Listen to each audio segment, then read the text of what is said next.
Sa gitna ng tumitinding tensyon sa Middle East, may isang makasaysayang tagumpay ang Japan. Dumating na ang kauna-unahang crude oil shipment nila na hindi dumaan sa Strait of Hormuz. Noong Marso 28, 2026,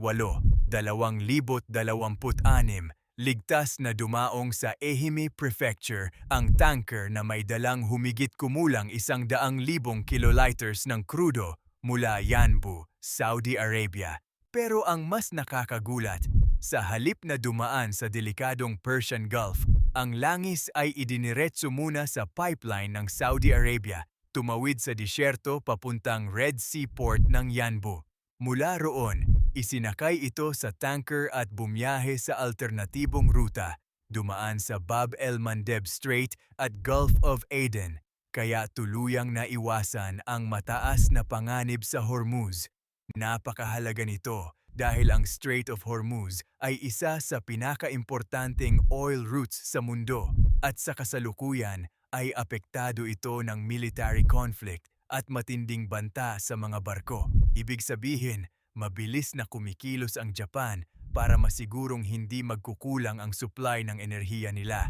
At hindi lang ito isang beses, may naka-line up ng panibagong tanker mula UAE sa unang linggo ng Abril at isa pa mula sa labas ng Middle East sa huling bahagi ng buwan.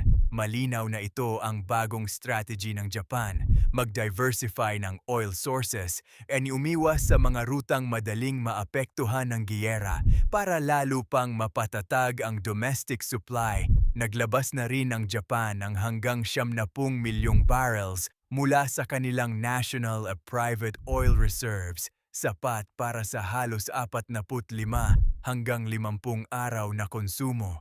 Sa madaling salita, habang umiinit ang tensyon sa Middle East, ipinapakita ng Japan kung paano ginagamit ang backup routes, pipeline technology, at emergency reserves para mapanatiling tuloy-tuloy ang enerhiya ng bansa. Isang malinaw na paalala na sa panahon ng krisis, ang pinakamahalagang sandata ay paghahanda.